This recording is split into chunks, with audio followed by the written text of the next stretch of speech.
This July, we're taking life seriously.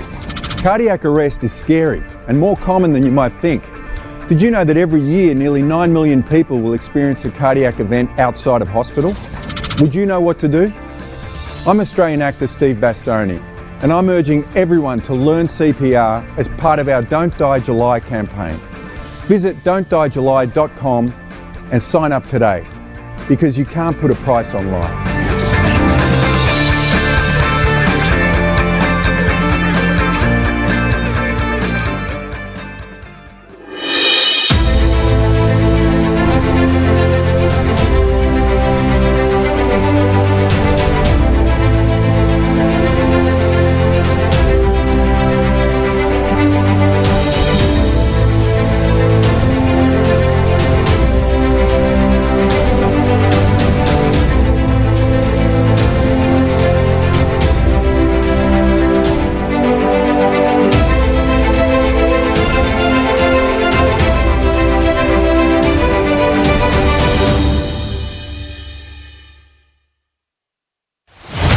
Critically analyzing global affairs. The Muckrakers on today's News Talk, TNT. Well, hello and a very warm welcome back to the Muckrakers and to my colleagues at TNT who are all suffering because one particular Vision chappie gave them something bizarre over the weekend. More of that later. Hope you all get better very, very soon. Well, here on the Muckrakers, we pledge to continue tackling the most pressing and controversial news issues of our time. Our mission, as always, is to provide more light and less heat on in our unwavering quest to uncover the truth. And it's vital that we don't just ask the questions, but also question the answers. An extraordinary thing, every day extraordinary things are happening. Today we're going to have a look at Biden and Ukraine and business interest and the truth behind all of that. And we're also going to look at the attack on Trump, starting with the FBI's Russia-Trump probe. In latest news, former FBI agent Peter Strzok, who was fired from the Bureau in 2018 after his disparaging text messages about Donald Trump were made public, he's reached a $1.2 million settlement with the Justice Department over his claims that his privacy rights were violated. Now, this is all according to his lawyers, so it must be true. Peter Strzok was so central to the Trump-Russia investigation that he came up with the code name Crossfire Hurricane from the lyrics of a Rolling Stones song that happened to be in his head. In addition, former FBI attorney Lisa Page is due to receive $800,000. What this does, it ends the lawsuit that Page brought, but it doesn't fully resolve Strzok's separate suit, allowing him to continue to press his claims that he was fired in order to please then President Donald Trump. We're going to be looking at all of that. And to help me do that, I'm delighted to be joined yet again by Martin Jay and Dr. George Szamuely. How are you both? Very good. Well, how are you, Andrew? Good. Well, I'm delighted that you've avoided this TNT bug that's going around Australia. I think one of the joys of doing things remotely. And just to remind everybody, not that you need reminding, but I'll do it anyway. It's all part of the contract. Martin Jay is an award-winning, let's show me somebody who hasn't won an award-winning journalist and editor of margremi.org and levantis.me. His career has spanned over 30 years, which has seen him work in over 50 countries for a host of big media titles. His favourite, of course, is TNT. And on his Twitter page, I always love this, he proudly proclaims he's been fired by all the media giants, and CNN called him a good journalist but a pain in the backside. We've yet to see that side. Yeah, we've also met his dogs, which is lovely as well. And Dr. George Szamuely, he's a senior research fellow at the Global Policy Institute in London. He's written for innumerable publications and is author of Bombs for Peace, NATO's humanitarian war on Yugoslavia. Before we start, gentlemen, it's hit the world press at the moment. We always like to start with showing that we're up to date and current. The Olympics and the Olympic opening ceremony and the Last Supper parody, in inverted commas, has caused outrage around the world. The social media burst a blood vessel. What were your thoughts on it? Let me start with you, George. Well, it was quite shocking. And it's shocking that the eyes of the world were on France. So the entire planet was on watching France. And this is the way France wants to present itself to the world, essentially desecrating the ideas, beliefs of, a billion or whatever Christians in the world, and to do it in a way that was calculated to offend not only Christians, but of course even people of other denominations who really do not believe in the practice of disparaging other people's religious beliefs. Muslims, for instance, regard Jesus as a great prophet, and therefore you don't disparage a great prophet. And France, which has much to be proud of, it has a great history, great literature, great music, great art. It's something that's always been admired around the world. Presented itself in a way that the rest of the world would just find absolutely disgusting. I mean, that they think that this is how you want to, advance your ideas, advance your cause. That you want to present trannies, men in drag.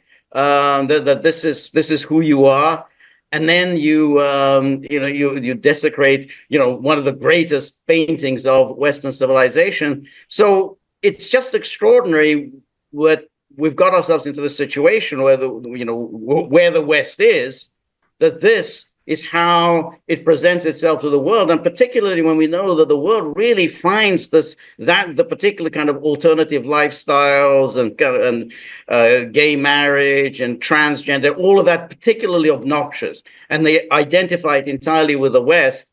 And for the West now to do this, to put this right in front of everyone's face, I just found it quite shocking and astonishing. Martin? Yeah, I don't know what shocks me more: this really awful, vulgar display of Western woke nonsense, or the mystery virus which is sweeping right across TNT staff in Australia. I mean, I hope it's not STDs. Hey, what a party that was on Saturday! I don't want to get into that, But talking of parties, I think the French have lost it. I mean, I've worked many, many years for French news agencies, and I do understand the French psyche to some extent. I wonder how much of Boris Johnson's 2012 Olympics had an impact on the decision to do this. Were they trying to get some one-upmanship? Was it Macron's idea that we have to do something? We have to do something which shocks the world and throws the spotlight on us. I mean, the poor French, they do need the spotlight thrown on them every now and again because they've lost so much in the last few years. They've lost great swathes of Africa, which are no longer, francophonie. They've lost the influence that they had, around the world. They've lost so much foreign investment. Their economy is in a mess. They don't know really whether they're coming and going. And who can really be surprised about the new wave of interest from voters towards the far right party, towards Le Pen's party now, because of immigration in a free fall, and the French identity now is really in a mess. The French don't really know who they are anymore. I mean, to look at this latest display of just vulgarity. I mean, vulgar. Gender-bending trannies, having a pop at religion, and it wasn't attractive. I didn't think it evoked anything original at all. For a long, long time, people of my generation grew up thinking of the French as progressive, égalité, fraternité, and all that. But I don't think this did it. I think this just really showed the world how out of touch the elite in France are with popular opinion, and this wokeism, which is really fascism dressed up as liberalism. That's what wokeism is. That this idea that we are so advanced and we're so progressive, and look at us, we can paint women in blue, we can have transgender people, strutting their stuff. But it didn't fool me. I wasn't impressed with any of it. Yeah, I think the thing that really got me is that if you look at different religions, if they basically want to do a skit about Prophet Muhammad, for example, what on earth would have happened in that stage? And you're reminded about Charlie Hebdo and that sort of the terrible things that happened as a result of a cartoon there. What would your take on that be, George? Well, you're absolutely right there. And that's what makes this whole thing kind of doubly disgusting, because that had the organizers done what Charlie Hebdo did, do some kind of a skit, a scatological skit on the Prophet Muhammad, or if they had made fun of the Talmud, we know what the consequences would be. Well, first of all, Paris would just go up in flames within 2 hours. But the organizers of such an exhibit would very swiftly be in prison and sentenced to decades behind bars. So there's the bullying aspect of it, which is particularly disgusting. That they know Christians will tolerate anything. It's like you can disparage their religion. You can burn their churches. You can attack their priests. You can behead their priests. In the United States, you can do an exhibit of Christ immersed in a tank of urine, and you get a government grant for it. The Christians will just tolerate anything, and that's why they did it. That this is the one religion that they identified, because there are no repercussions. Anybody else, they would be very severe. I mean, the Muslims, they don't joke around. You mess with their religion, they make their feelings known immediately. Same, if you did it with the Jews, they're not going to put up with this, anything like that. But Christians, they knew that's a soft target. Yeah, I think you make a very good point. I mean, the ceremony itself, it was basically 4 fabulous minutes over 4 hours, wasn't it? If you watch the edited highlights, it was the first time they didn't have the opening ceremony just taking place in the main venue. They wanted to show off Paris, and I get that. And I think when they started using the iconic buildings, that was fabulous. And I like the Pegasus. I like the horse going down the Seine. I thought that was wonderful. A lot of people said it was very much occultish and devil worship and various other things like that. But I always say, well, if you want to draw a crowd, start a fight. And they've certainly done that. But it wasn't a patch, was it, on the opening that we had here in 2012 for the British Olympics with Her Majesty the Queen, you remember, with James Bond and those glorious moments. Those were fine moments for the British country, weren't the British nation? Weren't they, Martin? Well, Britannia, and I think that really got up the French noses, and I think the thing is with Macron is that he's another one of these French elitist types who likes to pretend that he likes Britain, he likes Anglo-Saxon values and Anglo-Saxon ideologies and styles and cultures and music and all that, but he doesn't. He hates Britain. And like a lot of these elitists who are very, very strong federalists for an EU superstate, they hate everything about Britain. And I think my take is that 2012 certainly had some sort of impact on this outlandish display of vulgarity. I mean, they strived to make headlines. They strived to offend a lot of people. And why is it that we can do this with Christianity? Why is it always that we take this idea and we stretch it to such limits that it's cool to take the piss out of Christianity and it isn't for any other religion? Is that advancement? Is that liberalism? Progressive ideas? I'm not sure. I just think it's cheap. It just ridicules everything about the organization itself and the country. And I think the French shot themselves in the foot, and it's not the first time. I think we should get used to this. And people, these things get planned for ages. I had the joy of going to many Olympics. I went to 2008 in Beijing, which was fabulous. I went to 2012 over here, which was fantastic as well. And you see the planning, they take ages and ages, the whole bidding process. They must have known the shock and outrage such a scene would have caused. What I want to do, we're going to take a quick break. When we come back, we're going to go to our main theme today, the payouts to Peter Strzok and former FBI attorney Lisa Page. You're watching TNT. Don't go away. The challenges our planet's animals are facing sometimes feel a bit heavy. The animals haven't eaten in a day, 2 days. They haven't drank anything. They're cold. They're dehydrated. As soon as we started our descent, everywhere I could see was mud. Just absolutely mud. The country has been in prolonged drought for so long. It was like a tinderbox waiting to go up. Okay, very heavy. Each of us wants to be part of the solution, and we can be. Remember that there's good happening right now. At home. All right, we were able to get into your unit, and we have all 4 of your cats. So, okay. And around the world. For any animal in any disaster.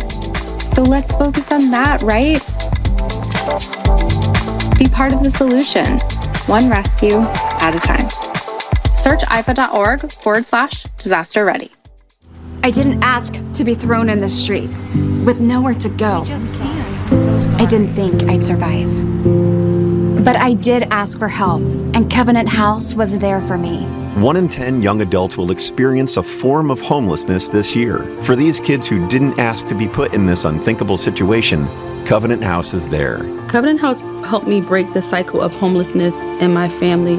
They gave me the love that I needed. Over 2,000 young people will sleep safely in a Covenant House bed tonight. When youth who are experiencing homelessness have a hot meal, a safe place to sleep, medical care, and love, they can overcome heartbreaking challenges and have a brighter future.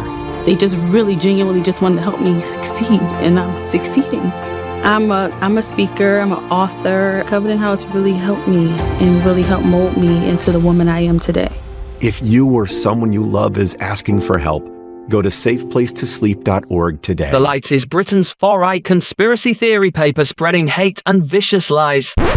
No, that's what the BBC say. The Light is the only national newspaper bringing you the real news and informed opinion on what's really going on today. You can subscribe, order copies, submit articles, and read back issues on our website, thelightpaper.co.uk, and see for yourself why the establishment are so worried about the uncensored truth getting out to people every month. The Light Paper. Not far right, just right so far. thelightpaper.co.uk. Tracking global corruption and threats that undermine our security. This is the Muckrakers on today's News Talk, TNT. Well, welcome back to the Muckrakers with me, Andrew Eborn, joined by George, Szamuely, and also the wonderful Martin Jay as well, on all corners of the earth. And we were looking out at these extraordinary payouts to the FBI agent Peter Strzok and former FBI attorney Lisa Page. 800,000, 1.2 million megabucks. What's your take on it, George? Well, I think it's Joe Biden paying everybody out who instigated Russiagate. This was one of the most shocking episodes in American history. You had essentially the security state, the FBI and the CIA, who directly interfered in the 2016 election to sabotage the campaign of Donald Trump, and then once he was elected, intervened to destroy his presidency. At the heart of it was Peter Strzok, and then to a lesser extent Lisa Page, who worked for the FBI Deputy Director Andrew McCabe, who himself was also fired by the DOJ. Now, Strzok deserves absolutely nothing, zero. The claim that his privacy was violated is, of course, ludicrous, because he was carrying out a love affair with a colleague, Lisa Page, and passing on messages on a government-issued phone. So it's a government-issued phone, so their privacy doesn't arise. But what's particularly important is that in these messages, we were able to put together the timeline of Russiagate, which is he clearly instigated this, lied about this, and but he clearly and made sure that whatever happens, even if he is not able to produce any evidence in support of any of these ridiculous conspiracies of Trump and Russia, he would do so much damage to Trump that either he would lose the election, or his presidency would be sabotaged. And the second part actually did work. I mean, his presidency was in many ways sabotaged. Now, we have an official government report, the Durham report, published a couple of years ago, and Durham goes into great detail of the malevolence of Peter Strzok, and that Peter Strzok started that investigation, the Trump-Russia investigation, without doing any basic research. He didn't even go into the FBI intelligence database to find out, well, is there anything here indicating that there's a history of Trump-Russia connections? He didn't go to the CIA or any of the other government agencies to look into and see, are there any Trump-Russia connections? Because, of course, he would have come up with zilch. So there was nothing. So he did it with malevolent intent. This is an official government report, malevolent intent. And now this low-life scumbag gets $1.2 million. Well, what's behind it? Obviously, Biden is sweeping things under the rug in preparation for his exit. And we shall just remember, we'll talk about this more, Biden was also at the heart of Russiagate and the attempt to use Russia to get Trump. It is extraordinary, isn't it? Martin, what's your take on it? I think George has done a brilliant job summarising it all up. I mean, we should remember that time, what was going on. There was scaremongering going on, a witch hunt by the Biden administration, by the Biden camp, to try and ensnare and defame Trump using this idea of Russiagate. Russiagate was this notion put forward that the Russians were interfering in the presidential election process. And when we hear about the story of these two individuals who were having an affair at a certain point, it's hilarious. Who commissioned this guy? Clearly he didn't. I think George is right. I think he was probably directed to go ahead with this investigation and not look for the truth, but look for a way of navigating around the truth and come up with as much baloney as he possibly could. It did have an effect. It did have an impact. We know from the text messages that it started as early as 2015 and went on beyond the date of Trump and the election. Went on, I think, another couple of years at least. So, the politics of the intelligence and the police community, I think, is worrying. The amount of interference from political elites who can, in America, Biden actually taking over or searching and selecting particular officers within the intelligence community to go ahead with this witch hunt, I think is worrying. But I think George is absolutely right. This is now another dark stain on the Biden camp and the Biden legacy. I think so much graft, so many corruption stories have really tainted this guy that to basically instruct the Department of Justice to come up with well over $1 million now to pay off these two, to reward them, because that's what it is, really, isn't it? Let's be honest. It's all about rewarding them.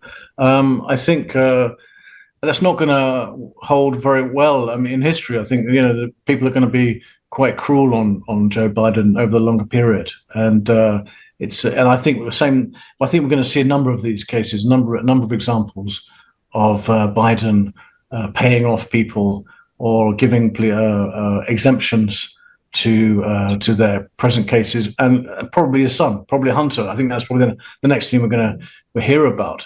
So that whole episode, of that particular period of when this witch hunt was going on, coincided with the New York Post releasing their really hot and steamy, salacious allegations, of Hunter Biden's laptop and the emails. If you remember all that, at exactly that time, just a matter of a couple of weeks before the election, this story was quashed completely by Biden, by 50 senators, who signed a letter saying this was Russia fake news.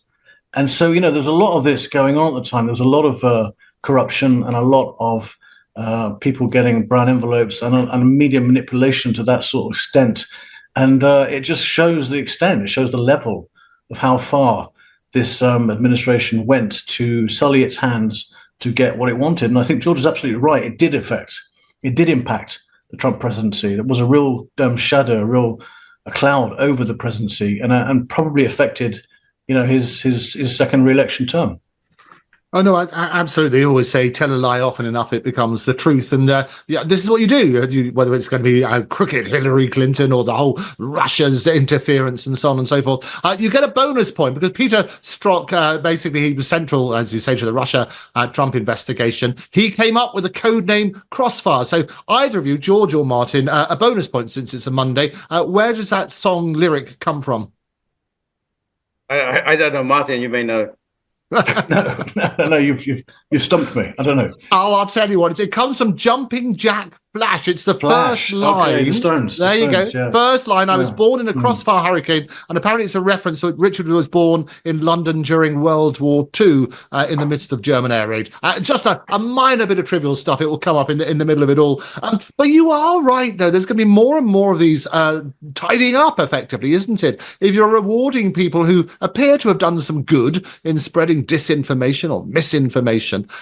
What I find extraordinary, though, if we come on to Biden and his son, at the moment he's made it categorical that he's not going to pardon him. Why do you think he's saying that, George?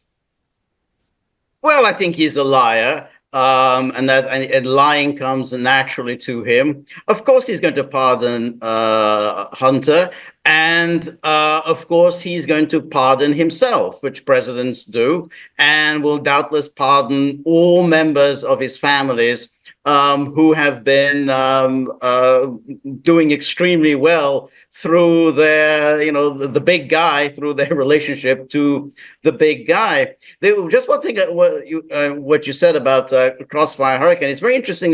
Peter Strzok was also instrumental in the Hillary Clinton investigation. Remember, there were two investigations in 2016. There was the Hillary Clinton email server. Remember, she had a homebrew server in her bathroom, which she was doing State Department business. And of course, everybody knew that Russia, China, pretty much everybody could just hack into that homebrew server. It didn't have any of the security precautions that the State Department server would have. And Hillary Clinton had launched Russiagate really in order because she was expecting a massive downpour of all of her emails, which would have revealed, doubtless, that she had been doing business for the Clinton Foundation on the State Department dime, and basically using her heading of the State Department as a way to funnel money to the Clinton Foundation.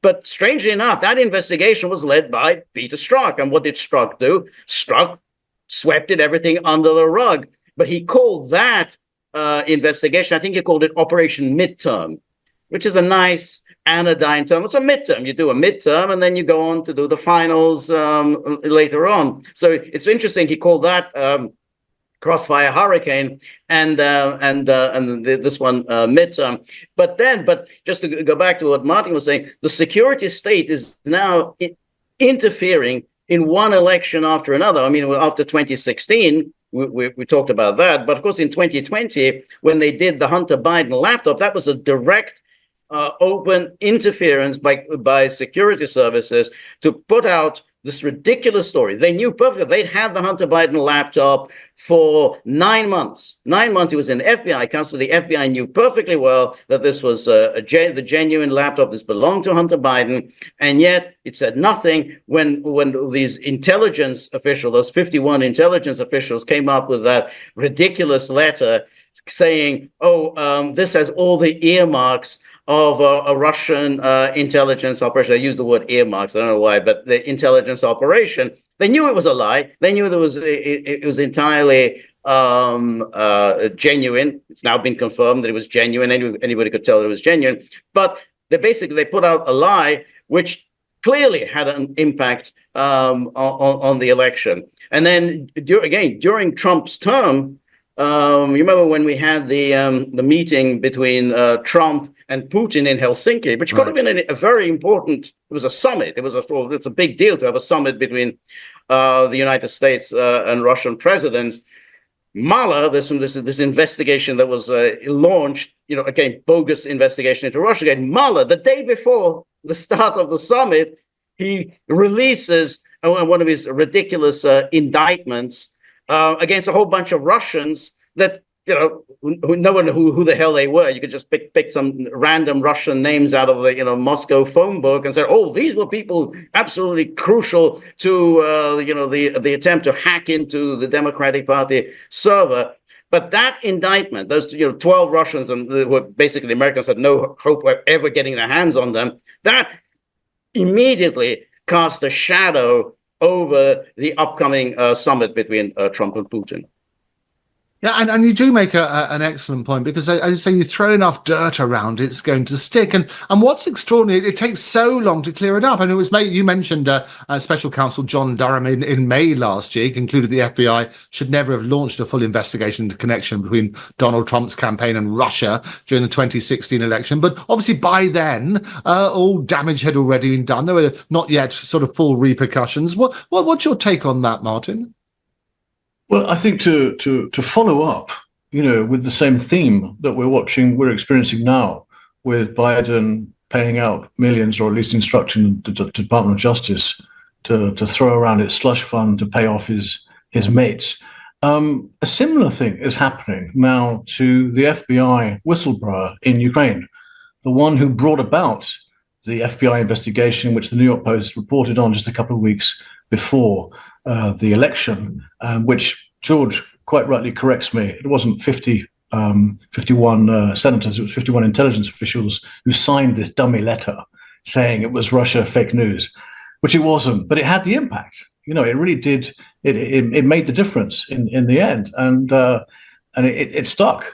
And now what's happening is that FBI informant in Ukraine is now feeling the heat from the FBI itself, who have basically are launching legal proceedings against him for supposedly falsifying his original statement. Now, his original statement was critical. His statement was that he had met senior top people at the energy company in question in Ukraine who had told him that they had paid off Joe Biden and his son each $5 million. And because you can't, it's frustrating for journalists as it is for people in the legal profession. But when you deal with graft cases, as I have done quite extensively in my career, I have to explain to editors in London, there's no bank receipt, because that's how corruption works. You don't get a paper trail where you can actually see this sort of thing. So the FBI investigation has,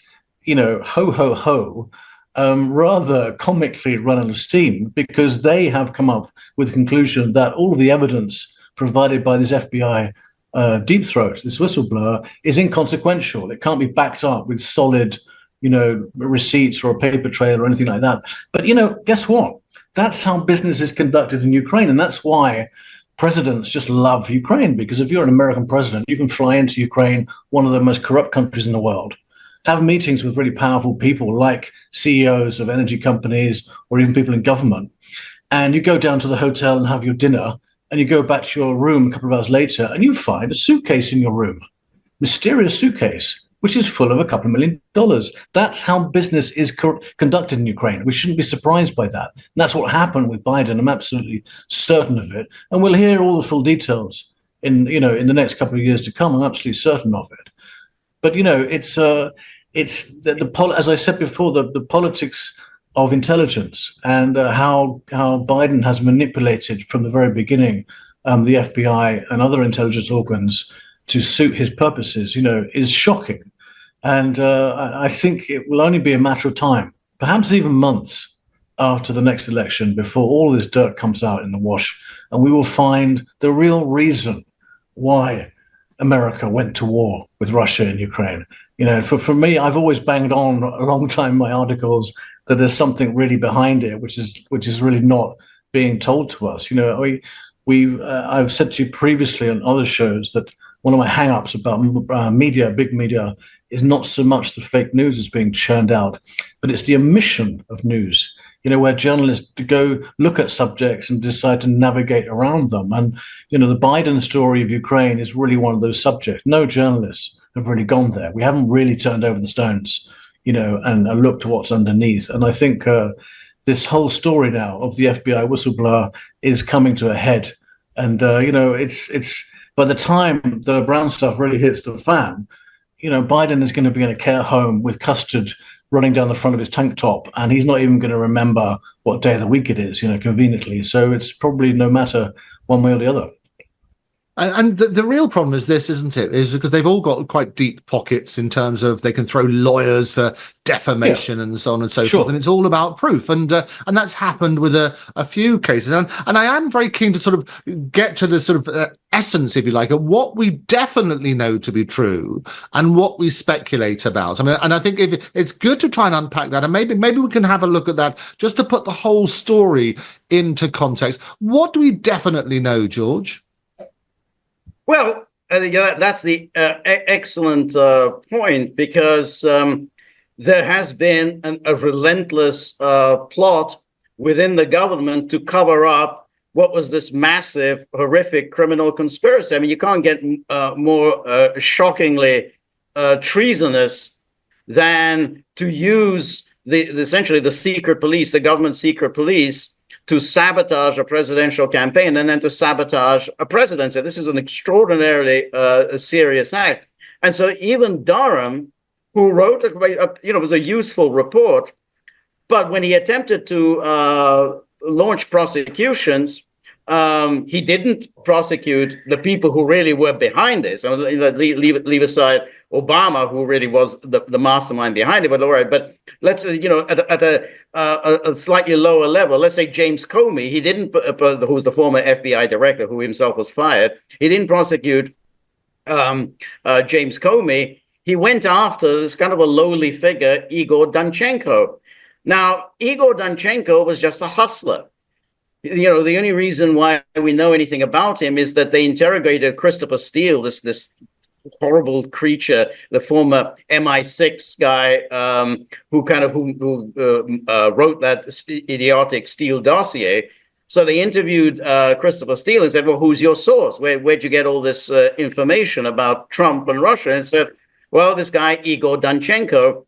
Now, Igor Danchenko was just simply, he's just this Russian guy. He's hustling trying to make a living in Washington, worked for Fiona Hill at the Brookings Institution. And so when they interrogated Danchenko in January 2017, Danchenko said, I don't know anything. I mean, I was just relaying gossip and rumors, stuff that you hear in a bar. So that was January 2017. At that moment, a serious, conscientious intelligence organization said, well, we better wrap this up. We don't really have anything. There's just somebody relaying barroom gossip. So what did the FBI do? They made Danchenko a confidential human source, paid him a huge amount of money. But the reason they did that was that now no one could interrogate him. That's it. He was out of bounds. They knew Congress would want to know. They said, well, what Congress was clearly wanted to get to the bottom of this. What's the truth of this Russiagate? So they would want to talk to Danchenko. So by making him a confidential human source, that's it. He's out of circulation. No one can talk to him. And he was making a lot of money. So finally, of course, Durham decided to prosecute him. Again, it was a completely miscue of a prosecution. But you go to D.C. In D.C., that 95% Democrat. And of course, they acquitted him. And as they acquitted another guy and a lawyer who was also instrumental in Russiagate, Michael Sussman, who lied to the FBI. But of course, even though he obviously did lie to the FBI, the DC jury acquitted him. So the trouble is that I don't think we are ever going to get to the bottom of the things, because they're always going to put these things in the hands of somebody else. Let's blue ribbon commission, here's, this man, very distinguished lawyer, former attorney general, blah, blah, blah. Why don't you look into this whole story? And he's going to come up with an anodyne report, maybe, and try to prosecute a couple of lowly individuals. And then that's it, end of story. So just like we never really got to the bottom of the criminals who instigated Russiagate, I have my doubts that we'll ever get to the bottom of the Biden-Ukraine corruption. Well, we're going to do a deeper dive into Biden and Ukraine and the various allegations, I say allegations of being conscious with my lawyer's hat on, about them.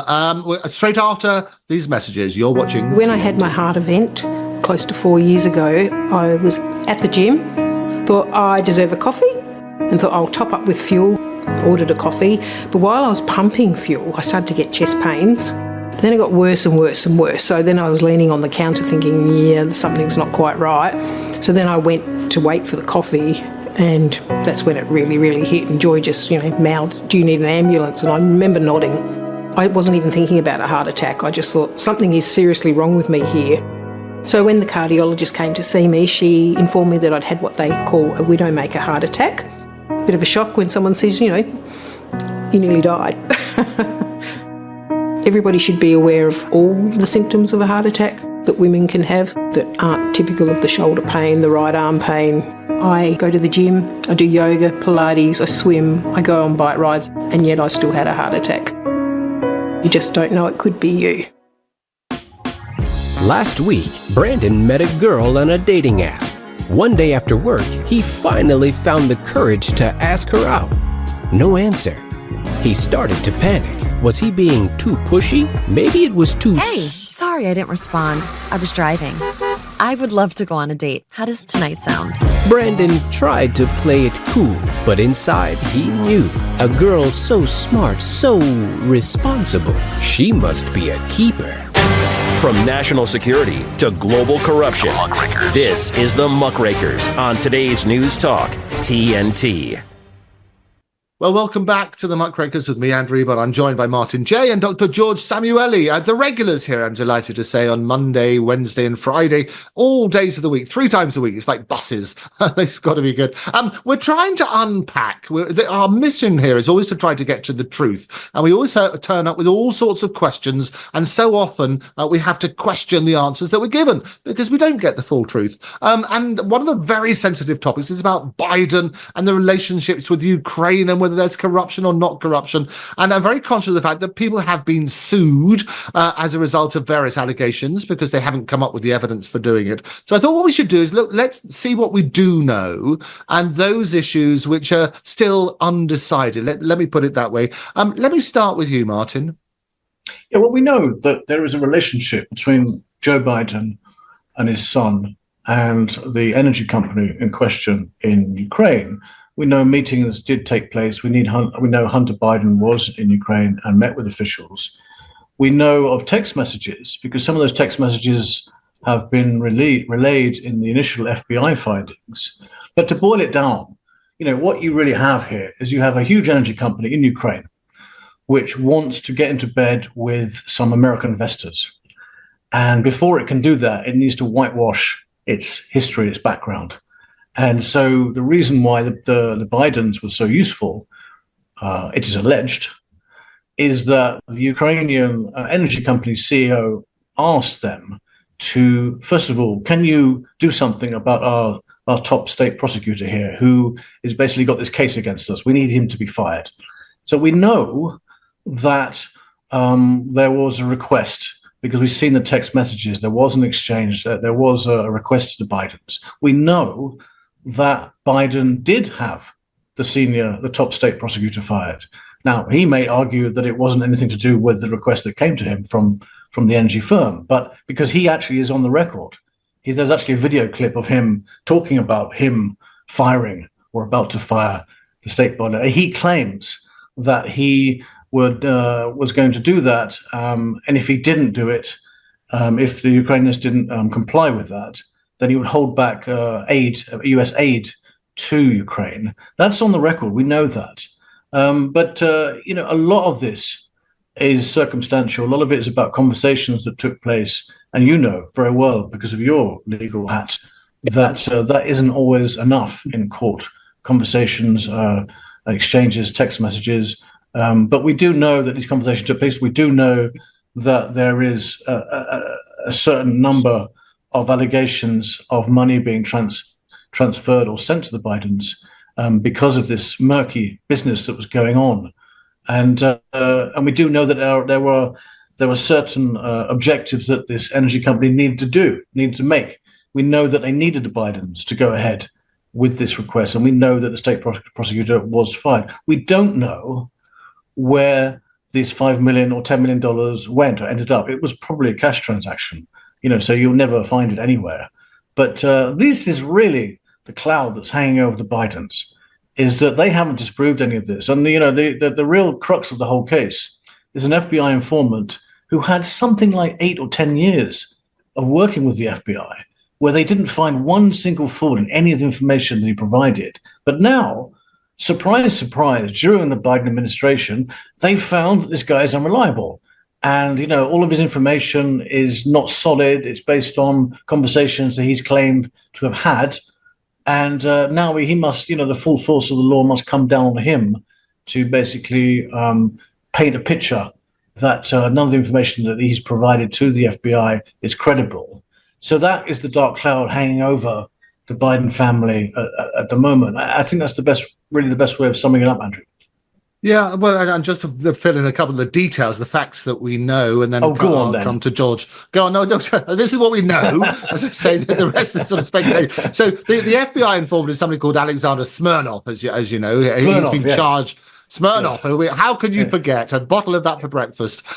So charged with lying about ties between Joe and Hunter Biden and the Ukrainian energy company, which is called Burisma, I think it is. The false claim, so this is what they're saying, is that he claimed that Burisma executives paid Joe and Hunter Biden $5 million each in 2015 and 2016, which prosecutors say are false. The allegations, basically, Smirnov alleged that Hunter Biden was hired to use his father's influence to protect Burisma, and the claims fueled Republican investigations into the Biden, contributing to the House impeachment inquiry into President Biden. The prosecutor's findings so far is the allegations were based on routine business contacts Smirnov had with Burisma in 2017 after Joe Biden left office with no influence on US policy.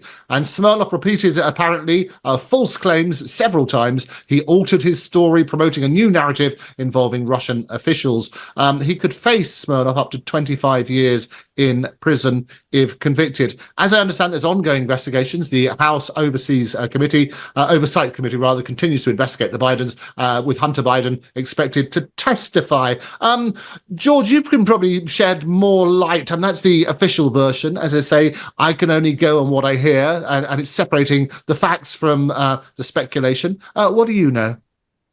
Well, I think Martin and you have done a very good job of essentially summarizing it. Smirnov was he was an informant. That's all he did. I mean, the whole point of hiring essentially a kind of confidential human source is when you hear things, you relay what you hear. So he didn't say, oh, well, there was a payoff to the Bidens or anything like that. He said, that's what I heard. That's what people told me. So it seems to me, for the FBI to claim, oh, he was lying about this. Well, how do you know he was lying? I mean, he's just saying, well, that's what I heard. And so it was, it's clear that the objective was to bring these charges and to imprison him, because that's the important thing. He's in prison now.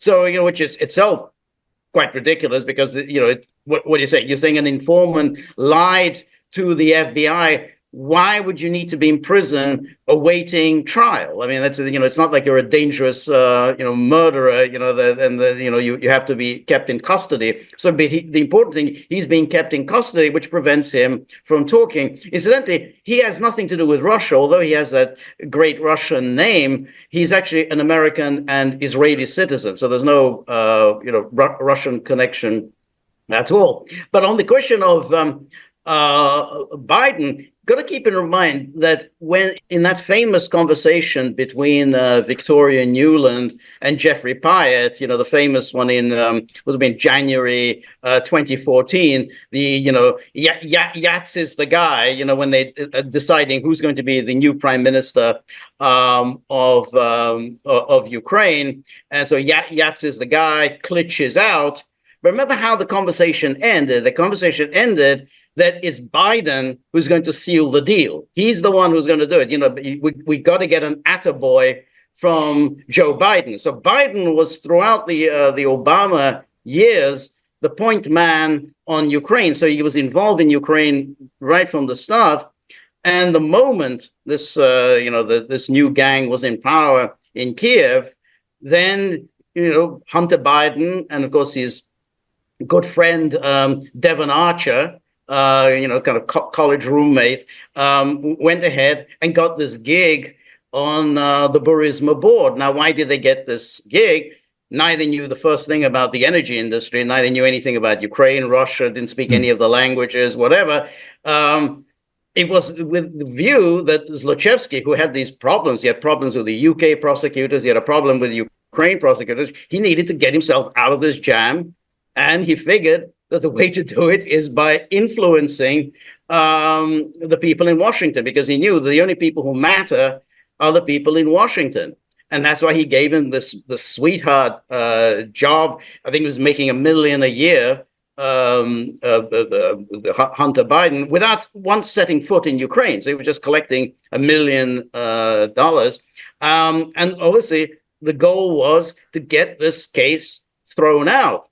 And when this wasn't working, that basically, the Bidens weren't responding, they started applying serious pressure against Hunter. And they said, hey, you kind of promised us that you're going to do this.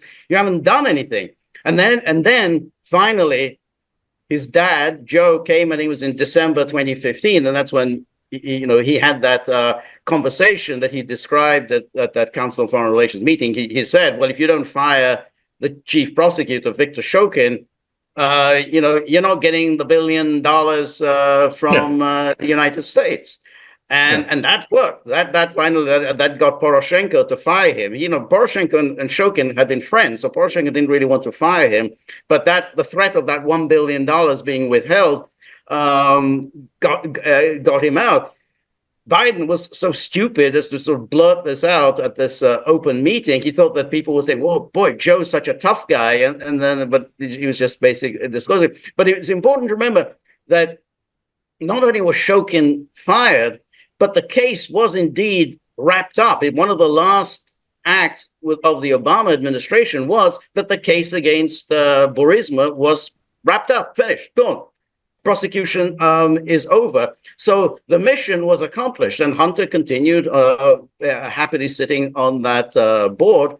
And in general, we know from Devon Archer that they would have these business meetings, and there would be a phone call at some point in the business meeting. There'd be a phone call from Joe. Now, what is the point of this phone call? The point of the phone call is just to say, hey, when you talk to Hunter, you're really talking to me. So when Hunter presents a business plan, then basically, he's got the rubber stamp of approval from me. And there was no business that Hunter was ever engaged in other than trading on his name. And he could only do that by having Joe phone in to say, yeah, I'm here and I'm entirely behind my son's business plans. Yeah, it is very interesting, isn't it? And this is when Joe was coherent, I guess. So we can work on that sort of basis. And he called his son Hunter as opposed to Kamala or something like that. To work on that sort of principle. He got the name right. But the other thing that we do know is, I'd like to populate this with facts as well. Hunter Biden, he has been found guilty. He's 54 years old, of illegally buying a gun while under the influence of drugs in 2018. So he becomes the first child of a sitting president to become a convicted felon. It's all the stuff of wonderful drama, isn't it, Martin? Yeah, and I think when we talk about Ukraine, the thing that strikes me is that I don't think people in the West realize just how corrupt Ukraine is. I mean, it's a vortex of corruption. And when I haven't worked in Ukraine, but I've worked in a number of countries that have corruption problems on the same level. And when you try and work in those sort of countries, it's extremely difficult to get to facts. It's extremely difficult to get to any public records. It's really hard getting anybody to talk in those countries. And so when you talk about accountability and the FBI, it's very easy for the FBI to say, oh, we'd like to do an investigation into whether this informant is telling the truth or not. And probably the best place to start is the CEO of the energy firm. But, it's quite difficult working in Ukraine and he hasn't replied to our calls. That seems to be kind of acceptable. That seems to be the sort of narrative that you could expect, from a country that's so difficult to work in like Ukraine. So I think there's a lot of sloppiness. There's a lot of laziness. You asked, what do we know and what do we don't know? What we know is the FBI are not at all serious about following this investigation up and really looking at what those claims were. by the FBI informant. So I think that's an important point to end the whole Ukraine dossier. Now, with Hunter Biden, of course, George said that Joe Biden was stupid enough to blurt this out. This sort of it looked like a press conference of some sort. He was sitting down, he was being asked questions, and he just said, "Yeah, well, I'm not going to give these guys $1 billion, unless you get rid of the chief state prosecutor." Really, really stupid. Was this the first sign of real dementia setting in? You have a son who is so stupid. He barely has, a couple of liters of soapy dishwater between his ears that he can actually record so much of this stuff on his laptop, conversations even. What the hell does he think he was doing? And then ends up in a computer shop with some guy copying it all and giving it to FBI people or New York Post, which is a Murdoch publication, of course, so it was easy to point the finger at them and say this was just nonsense. So an extraordinary story, but one that I can confidently say we're not going to hear the end of. I think we're going to have a bit more to come, and probably in the first couple of months of Trump being in the White House, I would imagine some new investigations, some new revelations, some people who are in jail, the FBI guy, Smirnov, whose name I forgot. How could I forget his name? There you go. Probably being an alcoholic remembered it. But I'm just happy that the Ukrainian hitmen are coming to your office in Regent's Park and not... It's always a joy. Well, that knock at the door means I better go now. Time has run out. It's always a pleasure. Martin J, Dr. George Szamuely. We'll see you two again on the Wednesday. See the rest of you again tomorrow here on TNT.